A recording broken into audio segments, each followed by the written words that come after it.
Hello and welcome to, is it 128? I believe it's 128 of the TEW 2020 Challenge Run. This is going to be Friday Night SmackDown, week 3, April 2021, and we are very much on the road towards the Judgment Day pay-per-view at the end of the month. Tonight is Tag Team Turmoil. The Dirty Dogs, the Usos, the Street Profits, the Viking Raiders, and Death from Above all do battle in a gauntlet-style eliminator to determine who will face the Mysterios at Judgment Day. I don't believe there's any other matches I have announced right now that are really important to go over. But without any further ado, let's just jump straight into the show. Think twice before you pass. Thinking over, ready or not, is the moment. Better off stepping aside, burning with vengeance and solid revive. Dear devil, you pick the wall. If you think you could get away, you have us to repay.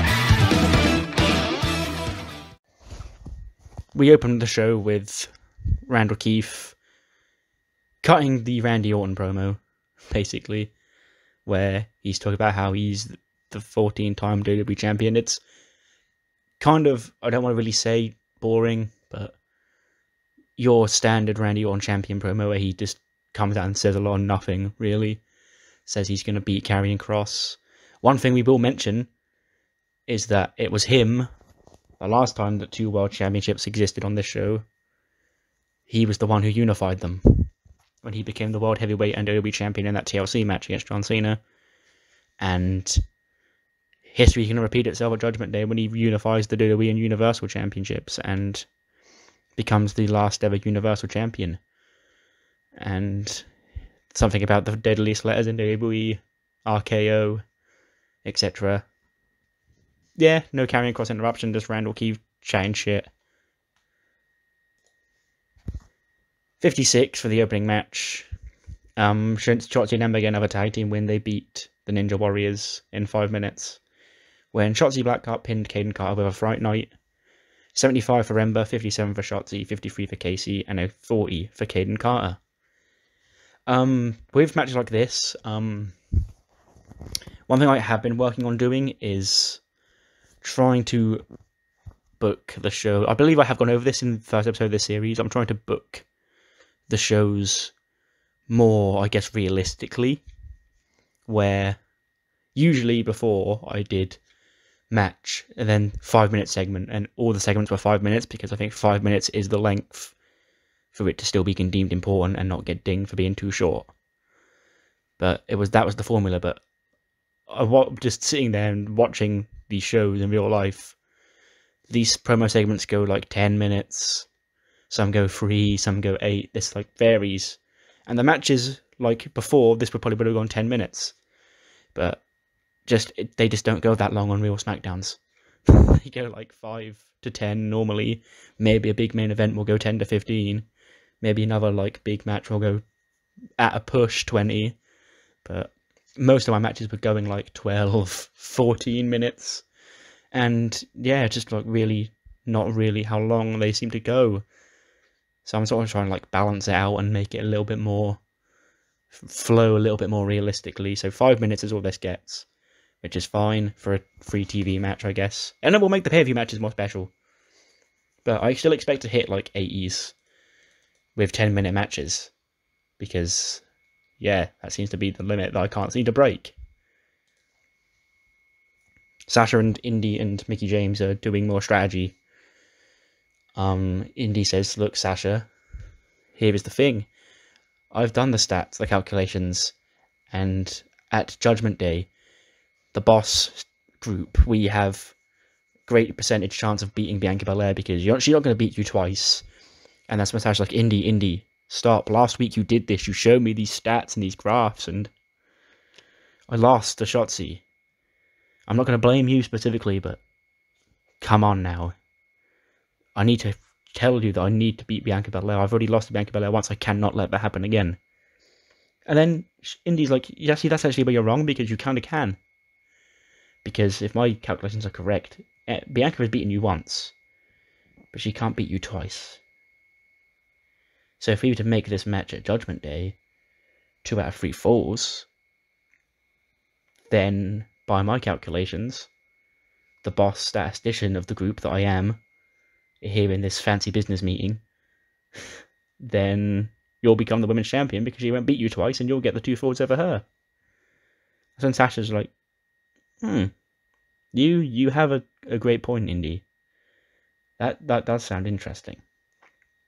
So we're flirting with the idea of 2 out of 3 falls between Sasha and Bianca Belair at Judgment Day. Didn't click the thing, didn't think I did. We then cut to Pierce's office in a bizarre segment that I'm going to go over later, or once it's finished. He's holding a contract in his hand. He's like, well, all you've got to do is sign the dotted line and you're officially part of the SmackDown Women's Division. And then we pan up and we see Santana Garrett stood there. And she's like, thank you so much for this opportunity, Pierce. It means the world to me. And I'll make sure not to let you down. And then Sonya Deville walks in. And she says, really, Adam? You're bringing another girl in, yet there's still no room for me. I get it. You think because I lost at WrestleMania that somehow I don't have what it takes to be the top of the women's division here on SmackDown, but you're wrong, Pierce. You've got to give me the opportunity. Remember, I beat Asuka, I beat Kairi Sane, I beat Charlotte, I beat all these other women. I had one off night because Io Shirai, she cheated and used an exposed turnbuckle against me. But you're here signing these other women, but you've got the greatest women on this roster right in front of you that you don't know how to use. And then, long story short, Pierce books Santana Garrett in her debut match against Sonya Deville coming up shortly. I don't believe it's next. So why Santana? Basically, not to put her down too much, because she is pretty good, and like I could absolutely see her being the sort of woman that just gets jumped straight up to SmackDown or Raw in real life because they need bodies on the roster.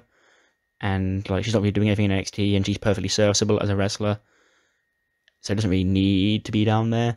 So she's absolutely the sort of person I could see making this kind of jump without really doing much in NXT. And like I just said, to fill bodies on the roster, that is basically what she is for me. Again, not to put her down too much, but I specifically needed like a middle card babyface woman. Not to lose, because obviously she will get wins every now and again, but in terms of like babyface women, I've got Bianca, who's the champion, obviously, and then I've got Bayley, Shotzi, and Ember, who are all, I would consider either current or people that I want to elevate to that top level. And then you've got the Ninja Warriors and Sugar Rush, who are tag teams that can double up as singles wrestlers, but they just get beat like a drum every time they do. So I needed another like woman who can step up and be that sort of established, I guess, not really gatekeeper because Sonya's above her on the roster, but just someone that can go in there and be competitive with the women, be competitive with the heels and lose and look good and make the heels look good. And that's the sort of role that somebody like a Naomi would have filled if I had her, but she's down at NXT. She's the NXT Women's Champion right now, so I didn't really want to just yeet her up here. So Santana Garrett will do, and she's going to fill the role of sort of plucky underdog mid-card woman babyface, and her first match is against Sonya Deville. 70. This is what I mean, like, this match went 6 minutes and got a 70, with apparently no story. It should have had a storyline because they're both involved in the IC title stuff. US title, even. But Razor and Shinsuke Nakamura, 6:49, Nakamura beats Razor with a Kinshasa, 67 for Nakamura, and a 60 for Razor. After the match, he's jumped by The Way, and Johnny Gargano lays him out and holds up the US title. He says, Johnny Gold, I may be a 2-time Intercontinental Champion, but I can't get my rematch against Priest because he banished me to this show. But I'm going to become this championship will do. And look, hold on to it nice, Nakamura, because I'm coming to take it up from you sooner rather than later. 64 for the women's match, which again, really good considering it's Santana Garrett in there and there's no storyline attached and they only go 7 minutes. Sonya beats her, though, in her debut match. Nice outing for her, but a valiant defeat.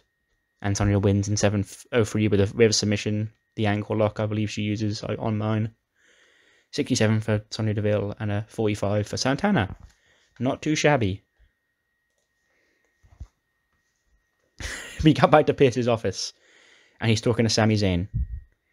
And Sami's like, Pierce, congratulate, I hope you've all broken in well, and obviously I respect you've been a busy man since the draft, but I'm here, I'm back on the show, and I'm ready to get back to work. I'm ready to get back in that ring, and considering I won that match for you at WrestleMania, and I helped keep your job, I want a match with whoever the next person that walks through that door is. And then the next person who walks through is Cesaro. And everyone's like, oh shit.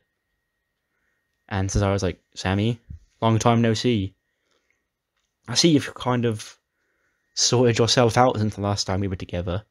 Sami's like, that whole thing. What were we thinking? Even Shinsuke, like, we're all just past that stage of our life now, aren't we? It's just, I don't know what was the matter with us back then, but hey, we're over that now. And then they're gonna make the match, but Malcolm Bivens walks in. He says, well, if it isn't Sami the suck up. Listen here, Sami. You may think you got the win at WrestleMania, and you did, but I'm still here, and you've actually made this a blessing in disguise, because if I ran this godforsaken show, I'd have people like you knocking on my office door demanding to be booked in matches every single week like a crybaby. But instead, I'm leading this show from the inside with my masterclass, Bivens Enterprises. You saw AJ and Dakota, they won against Raquel and Angel Garza. Chad Gable, he may have come up short against the WWE champion last week, but my God, did he give him an effort. And now it's King Corbin and Tucker Knight's turn to sort of show what they can do and prove that they can dominate the show. And what better man to take out than you, the man who thought he had something by costing me my job, but in reality, he just helped me further my career. And then Cesaro steps in, he's like, why don't you shut up, little man? Pierce books a match. Cesaro and Sami Zayn reunited once more to take on King Corbin and Tucker Knight. And that gets an 81. This is what I'm talking about. 13:34. That's on the longer side of TV matches, but I don't mind because it's Sami and Cesaro in a team. Funnily enough, they're not the ones of excellent chem, but oh well. Sami Zayn and Cesaro defeat King Corbin and Tucker Knight. When Cesaro submits King Corbin with a sharpshooter, I'd probably have it be Tucker that takes the fall, but what are you going to do? The game's picked Corbin, and I'm not going to rally too hard to get that decision changed. 85 for Cesaro, 81 for Sami, 59 for Tucker, and a 79 for Corbin. After the match, they're celebrating when big Omos hits the ring. He just sort of gets on the apron behind them, like Sami and Cesaro are facing the hard cam, and behind them you just see Omos step onto the apron and do the big giant leg over the top rope walk into the ring, and he just stands there staring at the two men. And then when they charge at him, he goes for a double choke slam, and Sami and Cesaro like to start kicking his shins, and actually start to vulnerabilize the big man. But before they can actually take him off his feet, Chad Gable comes behind and nails Cesaro with a German suplex. And AJ Styles nails like a chop block or something on Sami. And then Gable and AJ just beat up Sami and Cesaro. Dakota watches on with Bivens at ringside just to get her out there. I'd probably have Corbin and Tucker maybe also get involved. And then Bivens Enterprises stand tall with tiny Malcolm Bivens in front of giant Omos. And then the rest of his clients all around him as Sami and Cesaro lay being on the floor. 44-8 segment, We're with Casey and Caden, they're sort of like getting ice packs on or like recovering from their wounds from their loss earlier on. When Reggie walks in with like the tray with the wine glass on it, it's like, can I assist you girls in some champagne to celebrate? And then Casey's like, celebrate what we lost? Who even are you? It's like, sorry, I didn't introduce myself. My name is Reginald. I am Carmella's personal sommelier. And she's like, Carmella? What about Carmella? So she thinks you two got off on the wrong foot last week when you rolled her up and she made her Grand Prix debut. And she didn't want you to think that she was angry, because why would she be angry and jealous and bitter about that. So here's a champagne offering on the house. And she's like, okay, I don't really drink champagne, but I'll take the reward, Reggie, thanks. And that's when Carmella does walk into frame. He's like, I just wanted to make sure everything had been put behind us. That's all. I know, just between you, Casey, are you okay? And she's like, yeah, why? And she's like, well, I heard a rumor going around here that you aren't happy in this tag team and that you thought Caden was holding you back. And Caden sort of looks shocked at Casey, and Casey's like, no, what? We're best friends. We go down with the ship. If we win, lose, or draw, we remain best friends. And Carmella's like, I don't really know where I heard that sort of rumor. I don't know who'd make something like that up. Certainly not me. When Casey and Caden are jumped from behind by a woman I don't think we've seen on SmackDown before. I think she might have come up for like 1 or 2 job appearances. She was in the Battle Royal at WrestleMania. Danny Jordan jumps Casey and Caden, and her and Carmella put the boots to the Ninja Warriors. And then Danny Jordan picks up the burn book, and she starts scribbling something down. She's like, Carmella, this is going to be a lot of fun. We really are untouchable. Now who should we write about next? And then Carmella sort of clicks her fingers, and Reggie follows them out. So there appears to be another women's tag team here on SmackDown.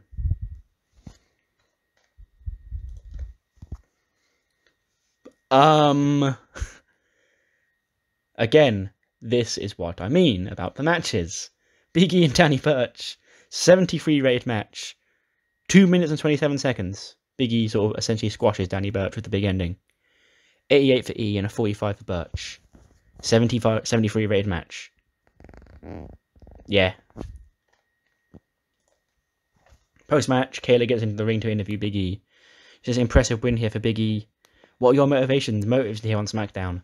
How are you coping without Kofi and Xavier? And he says, obviously I would still love to have my brothers in my corner, but Big E, I've been told for years that I had this all the potential to become the top guy here in WWE, and while I could have reached that with my brothers, but being with my brothers just makes me want to have fun, but it's time to get serious.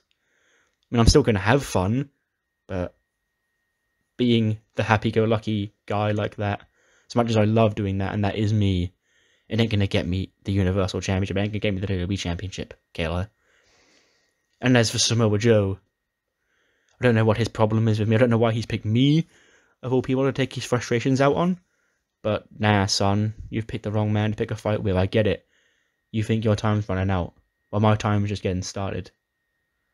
And maybe you have lost a step. If you think that challenging me is the best move for your career, you lost a step in the brain, Joe. Because I am you. I am what you're supposed to be. And if you're going to challenge me to a match at Judgment Day, 1-on-1, because you think I'm taking your spot, come and take this spot back from me, Joe. I'm right here. That's when Joe puts up on the Titantron. He's like at home or something. He says, you're talking a big game for somebody who knows I'm not around. But you weren't talking such a big game last week when I put your ass to sleep. Now see, here's the thing. This isn't personal between me and you. This is me sending a message to management. Because I've been here for how long now? And I've never been looked at the way I should be. And I'm tired of sitting on the sideline. I'm tired of sitting behind that announce desk.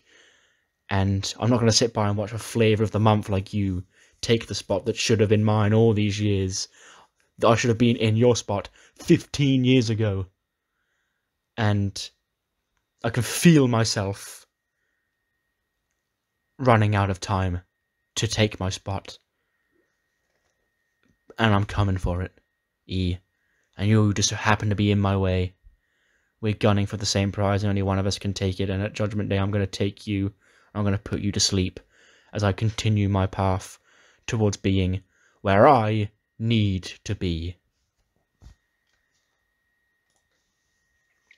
First match of Tag Team Turmoil gets a 78. Street Profits versus the Dirty Dogs. The Street Profits defeat the Dirty Dogs when Montez Ford pins Dolph Ziggler with a frog splash because Tony Nese the man who got kicked out of the Casanovas last week, comes in and attacks Dolph Ziggler. 71 for Ford, 59 for Dawkins, 77 for Roode, and a 67 for Dolph Ziggler. So, Tony Nese gets one over on his former mentor, I guess. And the Street Profits advance to face the Viking Raiders, which gets a 71. And in 8:34, the Viking Raiders defeat the Street Profits when Eric defeats Montez Ford. He rolls him up. 72 for Ivar, 67 for Eric, 57... That's all kinds of wrong. 67 for Angelo Dawkins, and a 73 for Montez Ford. Next up is Death from Above, gets an 80, and the Viking Experience is lailed on Lince Dorado in 9:56. Eric and Ivar pick up another win. 72 for Ivar, 66 for Eric, 64 for Lince, and a 78 for Grand Metalik.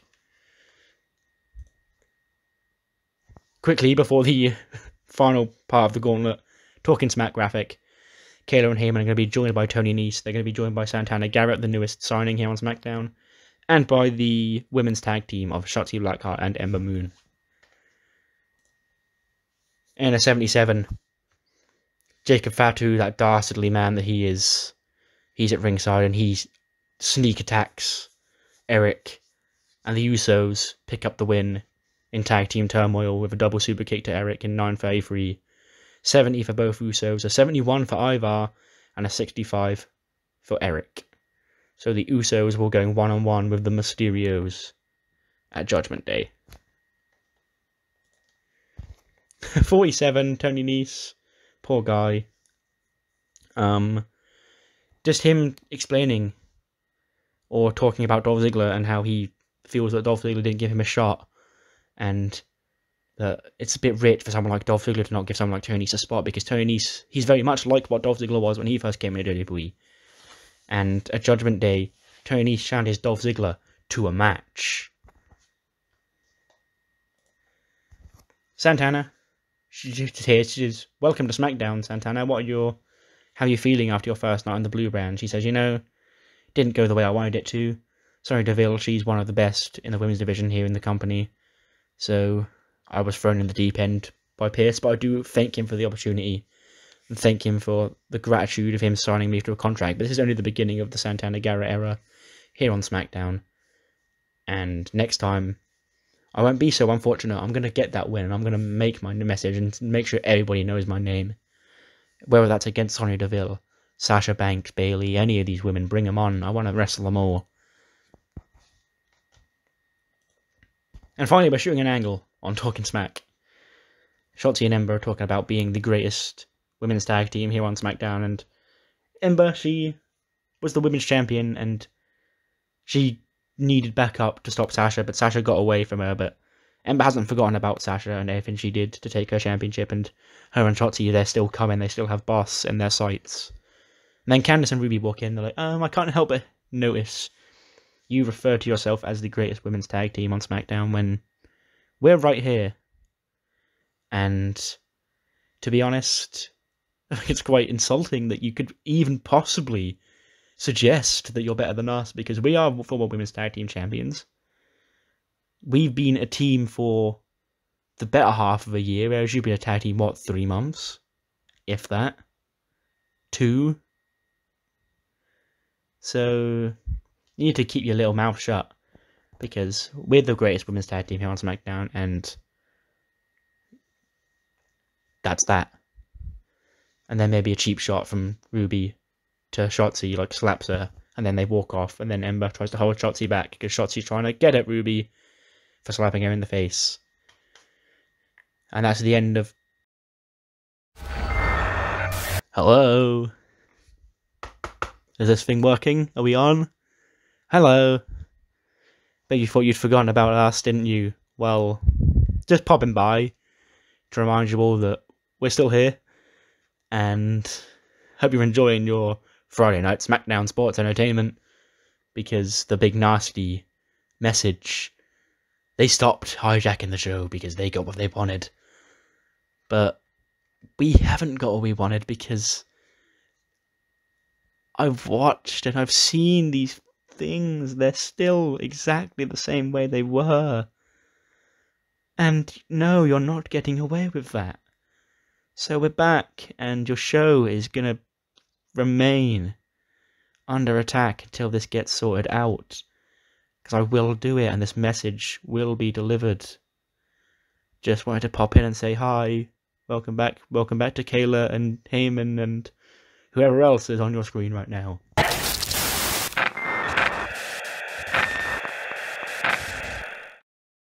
'79, apparently we lost popularity for that, which is I don't mind because I main evented with the tag team turmoil, which I was doing anyway. I feel like that's a bit harsh. Is it because of the Santana Garrett stuff, I guess, the Carmella Danny Jordan segment, the Ninja Warriors match? That was the opening match, to be fair, so maybe that has something to do with it. Anyway, 79 is not too bad, but what matters more than the 79 is what you thought of the show. Do let me know what you thought in the comments below, and I'll see you next time for Raw, which is the go-home show for the Aussie Backlash, where we will have Buddy Murphy versus Ricochet and Keith Lee versus Bobby Lashley in the finals, or the semi-finals technically, to determine who will face each other in the main event for the World Heavyweight Championship. See you then.